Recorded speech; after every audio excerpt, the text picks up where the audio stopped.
We're at the end of the sock now, and I'm going to show you how to do the Kitchener stitch, which is a form of grafting where you sew the stitches together so that they look like they run from one side of the sock up to the other one, and there's no seam in there at all. This is great if you're somebody like me who doesn't like lumpy bumpy bits in your sock.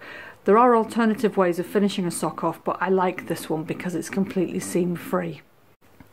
Now we start off by doing 2 setup stitches. Some people don't like to do the setup stitches because they feel that it gives them an ear, a sticky out bit at the start of the sock. So if you don't want to do the next 2 stitches, then you don't have to, and then you can start the Kitchener stitch from the next part of the technique that we're doing. So the setup stitch, I am going to go purlwise with my tapestry needle. Let me tell you a little bit about this. I've cut a length of about 12 inches, about 30 centimetres, and I've got it threaded through a wool or a tapestry needle, and that's how I'm going to work the stitch. So I'm going to sew in and out of each stitch, and that's what will bring the 2 together to create this seam-free join. So I'm going to put my needle purlwise into the first stitch and pull the yarn through. On the first stitch of the back needle, I'm going to put this knitwise and pull it through. And they're the 2 setup stitches, and if you don't want to do those, then this is where you start the Kitchener stitch proper.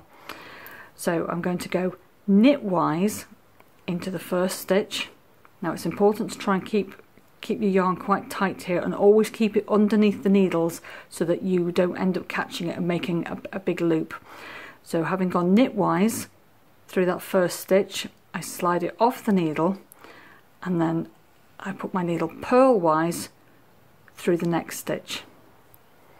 I go to the back needle, I put my tapestry needle purlwise through the first stitch and slip it off, and then knitwise through the second stitch, and then you can just jiggle the thread about a little bit so that it all sits on top and doesn't get caught up in the stitches.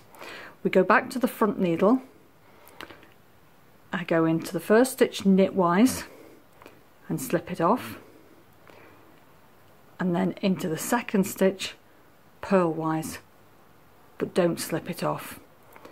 Off to the back needle, first stitch purlwise and slip it off, and the second stitch knitwise and don't slip it off, and then you can just check your stitches.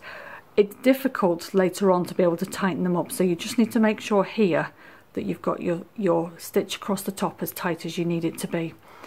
Now back to the front needle, I'm going to go into the first stitch knitwise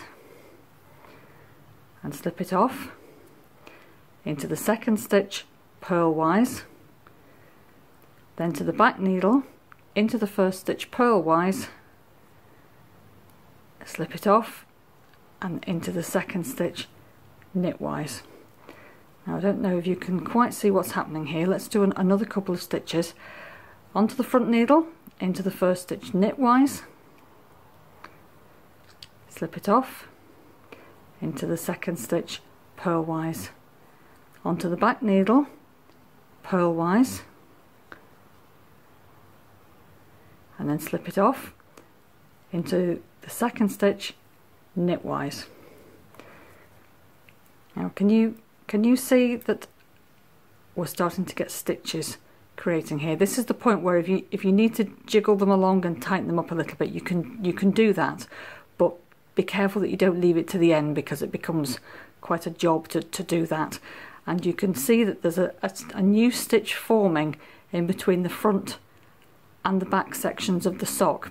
I'm going to go along the way to the rest of the sock, and I'll show you how we finish off the Kitchener stitch, and you'll be able to see how the rest of the stitches are formed.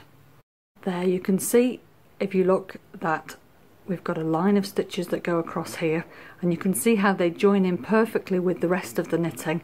And I've got 4 stitches left on my needle, and this is the way that I finish off. I go into the first stitch knitwise, and then into the second stitch purlwise, just as you have done all the way along, into the first stitch on the back of the needle purlwise, into the second stitch knitwise, and then I just take the needles out. I don't worry about the yarn not going back through these stitches because the fact that it's already gone through once will hold it.